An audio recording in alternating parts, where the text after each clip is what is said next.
locus delictusnya yaitu 26 Maret 2025. Nah, hari ini berubah. Tempus dan locus delictinya adalah 22 Januari 2025. Dan itulah menjadi direlasikan atau direlevansikan dengan kegiatan-kegiatan riset kami setelahnya, dan bagaimana kegiatan kami mengunjungi alma mater kami Universitas Gadjah Mada. Jadi intinya pada hari ini ya, saya menjelaskan secara sedetil-detilnya ya kajian ilmiah saya, karena memang kita ini orang-orang yang berbeda, orang-orang yang tidak pernah ketemu sebelumnya, dan disatukan dengan nilai akademis, nilai-nilai saintifik. Saya dengan Bu Tipa juga kenalnya 15 April 2025 di UGM, bahkan di depan ruang 109 Fakultas Kehutanan UGM. Tapi kita dipertemukan dengan nilai saintifik itu. Itulah yang saya jelaskan sedetil-detilnya, sehingga saya hanya jawab hari ini 2 pertanyaan saja.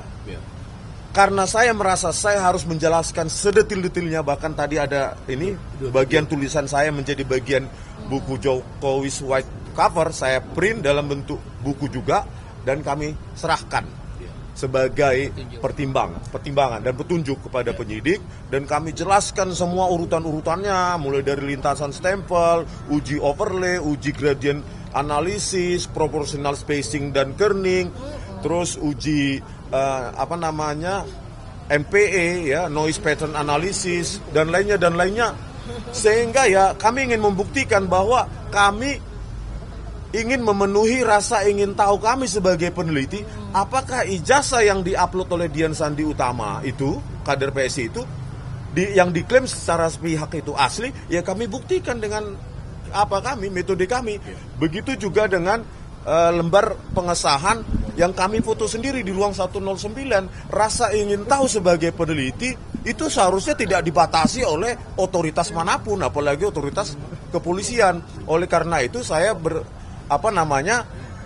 berpendapat, dan saya ajukan ke pengacara saya, ya, tim pengacara saya, Bang Jahmada, itu kalau memang hari ini tidak cukup waktu, saya siap untuk Senin sampai Jumat ke depan. Setiap hari saya datang, asalkan saya diberikan kesempatan sebanyak-banyaknya untuk menjelaskan setiap hal teknis, seteknis-teknisnya, sedetil-detilnya, sesaintifik-saintifiknya, setiap video yang ditanyakan kepada saya. Jadi itu kesempatan saya, ya, kesempatan saya untuk membela orang-orang yang bersama saya ini, mulai dari TPUA, Bu Tipa, Pak Roy Suryo, bahwa kami dipertemukan tidak lain dan tidak bukan ya nilai saintifik ini, gitu. Tidak ada interpretasi lain. Oleh karena itu kepada penyidik ya saya siap. Senin sampai jam 5 saya layani. Selasa kalau kurang sampai jam 5 juga saya layani, gitu. Setiap pertanyaan akan saya jelaskan sedetil-detilnya, gitu ya. Belum selesai.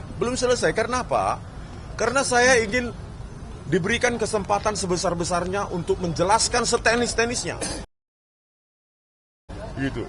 Bahwa di luar sana dikatakan fitnah, kebencian, dan lain-lain. Bagaimana kebencian itu ada kalau kita ada parameternya, ada metodenya, bahkan ada source code-nya, ada kajian terhadap output tersebut, bahkan tidak menyentuh personal Pak Joko Widodo. Kalau kalian bisa membelinya nanti tanggal 27 Agustus kami grand launching ya buku tersebut, kalian lihat jauh sekali dari kebencian buku itu, gitu loh. Jauh sekali dari kebencian itu, cuma metode-metode yang kami lakukan sesuai dengan keilmuan kami untuk memenuhi rasa ingin tahu kami sebagai peneliti. Dan kami jawab, yang diupload Dian Sandi Utama itu banyak kejanggalan, banyak hal-hal yang kami buktikan itu potensi-potensi manipulasi digital. Maka kami simpulkan itu tidak asli, gitu. Dan lewat uji-uji forensik lainnya terhadap lembar pengesahan skripsi itu kami buktikan bahwa 2 fitur yang paling utama dalam digital Word document atau dokumen yang berasal dari prosesor modern adalah proportional spacing dan kerning.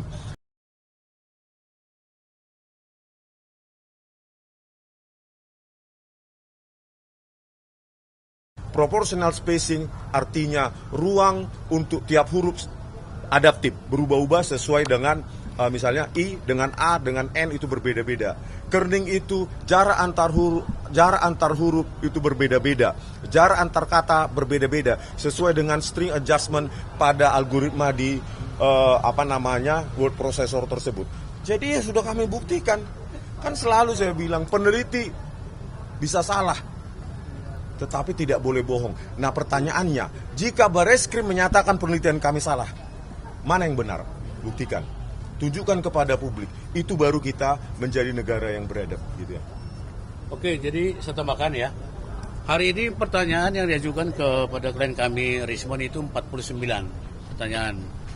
Kemudian pertama-tama penyidik mengatakan bahwa akan ada 37 video yang akan ditampilkan. Tapi kami tanya, yang berhubungan langsung dengan klien kami Rismon Sianipar itu berapa? Katanya kurang lebih 12. Oleh sebab itu, jika ada video yang tidak berkaitan dengan kegiatannya klien kami Rismon, ya nggak perlu dipertanyakan gitu loh. Oleh sebab itu ada sepakat, kalau begitu oke, disepakatilah. Tapi dari 12 itu, bayangkan sampai sekarang itu baru 2 video yang dibelah, yang dijawab oleh klien kami Rismon itu sudah memakan waktu hampir berjam-jam. Oleh sebab itu dengan sepakat tadi penyidiknya juga baik sekali dan kooperatif memberikan kesempatan kepada klien kami Rismon dan kami kuasa hukum kembali ke sini hari Senin pukul 9.30 pagi. Dan akan kita ikutin selesai jam berapa kita tidak tahu. Pokoknya sampai tuntas. Itu target kita. Silakan. Oke, Mbak Tiba. Silakan, Mbak Tiba. Baik, saya ada tambahan. Kemarin saya diperiksa sebelum Bang Rismon Sianipar ya. Jadi ternyata bukti-bukti yang mereka berikan sekitar 37 video maupun link ya dan postingan itu sama ya, kurang lebih sama.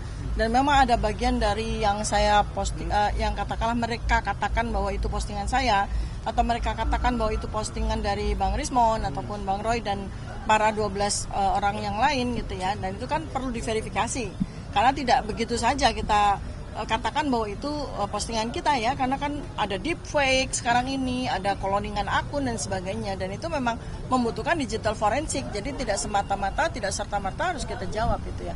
Nah kemudian berkaitan dengan apa yang disampaikan oleh Bang Rismon, jadi intinya sebenarnya itu persoalan ijazah ini sudah selesai ya, karena kami bisa buktikan secara saintifik dan sudah kami tulis ya menjadi sebuah jejak abadi dalam bentuk buku Jokowi's White Paper gitu. Nah rupanya ya dugaan saintifik saya itu sepertinya pihak-pihak yang melaporkan kami ini ketakutan, artinya ya ketakutan, sehingga mereka kemudian kan sudah melakukan kepada kami itu pasal-pasal yang ngawur begitu ya. Jadi arahnya itu ke arahnya ujaran kebencian, ke arah hasutan, dan itu sebetulnya bisa kami patahkan dengan mudah. Ya, satu, bahwa kami itu adalah para ilmuwan, para akademisi, para aktivis. Kedua, apa yang kami sampaikan itu adalah hak sebagai warga negara yang dilindungi oleh Undang-Undang Dasar 1945 pasal 28 dan Undang-Undang Keterbukaan Informasi Publik. Jadi artinya tidak hanya kami, tapi seluruh warga negara, termasuk yang sudah terlanjur dikriminalisasi oleh Joko Widodo, yaitu Bambang Tri dan Gus Nur sekalipun, ya ketika mereka kemudian terjerat pasar kriminalisasi itu, sebetulnya mereka itu dilanggar hak asasi manusia mereka begitu ya. Jadi intinya seperti itu. Jadi jangan sampai, ini para kuasa hukum kami juga sedang menggodok ya, bahwa jangan sampai ya isu utama itu ijazah palsu. Karena kami sudah membuktikan secara saintifik memang ijazah itu palsu, maka kemudian kami dibelokkan, kami menghasut, kami melakukan ujaran kebencian. Jangan sampai itu terjadi. Masyarakat Indonesia 287 juta rakyat menyaksikan dan mereka menjadi mencerdas. Jadi jangan mudah untuk mengkriminalisasi siapapun dengan pasal-pasal yang ngawur itu ya. Terima kasih. Dipastikan. Bentar Bang ya. Tadi info dari penyidik saya tanya, di mana saya minta ijazah ditunjukkan. Katanya sedang ada di lab 4. Yang kedua, berita acara penyitaan ada tapi tidak mau menunjukkan.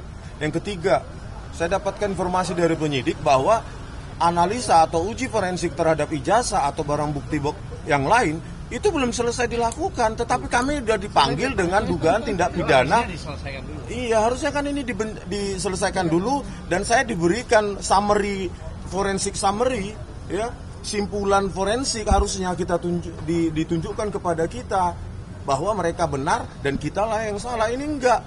Simpulan forensik belum keluar dan katanya masih dalam antrian forensik, ya. Tetapi kami sudah dituduh macam-macam. Bagaimana ini Pak Prabowo Subianto? Jadi seharusnya tidak demikian. Kalau memang itu ada fakta, ditujukan aja. Kenapa berat sih? Ya ini loh, apa benar begini. Nah tinggal kita akan meneliti nanti. Itu aja sederhananya. Nah, tadi dijelaskan kalau kita diberi kebebasan dalam pasal 28, maksudnya 28F ya, Undang-Undang Dasar 1945, yaitu melalui saluran informasi apapun dikaitkan dengan Undang-Undang Nomor 14 Tahun 2008. Pasalnya 18, yaitu pejabat negara wajib kalau diminta, ini pasal 18 ya, wajib diberikan. Jadi bukan tidak wajib, wajib diberikan. Pasal 18 itu Undang-Undang Keterbukaan Informasi. Saya kira mungkin itu. Ya, baik. Barangkali Pak Petrus. Oke, mungkin Udah tadi, udah. silakan Pak Petrus. Sebelum Pak Petrus, aku tambahkan lagi karena kami di dalam dari awal sampai akhir ya. Jadi tahu semua yang terjadi di dalam. Cuman saya katakan tadi bahwa sebenarnya materi dari BAP yang diceritakan itu sebenarnya kita tidak boleh share. Tapi satu hal, bahwa dalam penyidikan ini sebenarnya sesuai dengan pasal 39 KUHP, di situ ada penyitaan. Penyitaan barang bukti yang ada kami tanyakan sampai tadi sebelum dimulainya penyidikan oleh penyidik kepada klien kami Rismon. Mereka tuh tidak berkata secara pasti apa yang disita. Padahal ini sudah masuk ke penyidikan. Jadi saya bilang seharusnya berimbang. Hukum sekarang tuh berimbang. Baik penyidik, baik yang diperiksa itu berimbang. Jadi seperti kata klien kami Rismon tadi, tidak tiba-tiba kita sudah maju jauh banget, tiba-tiba buktinya nggak ada. Ya jadi ini jomblang namanya. Ini namanya keadilan yang selektif. Menseleksi apa yang perlu seleksi dalam hal negatif tapi.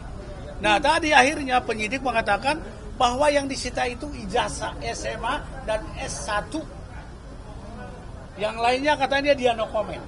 Dan kami katakan itu ada di mana, minimal berita acaranya seperti ini kami lihat tidak bisa juga dipertunjukkan. Oleh sebab itu, kami sebagai kuasa hukum kembali mengatakan ya, KUHP kita mengatur keseimbangan dalam penyidikan, dalam pemeriksaan, itu harus ditegakkan. Jadi tidak bisa seperti kejadian-kejadian sebelumnya, tiba-tiba ada yang dipenjara, buktinya belum pernah ditongolkan. Tiba-tiba ada yang dihukum, tiba-tiba tahu buktinya tidak pernah ditongolkan.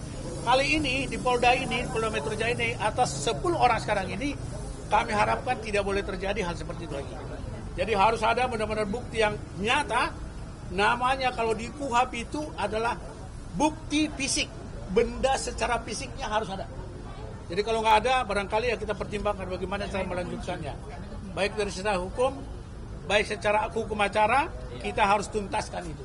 Yang jelas KUHP pasal 39 mengatakan setiap barang bukti yang disita itu berhubungan dengan penggunaan kejahatan, hasil kejahatan atau terkait dengan kejahatan itu harus muncul. Oke, saya pikir begitu. Mungkin ditambahkan oleh rekan. Kalau cukup ya, kalau ada pertanyaan baru kami layani. Oh, silakan. Cukup ya, terima kasih semuanya ya. Terima kasih.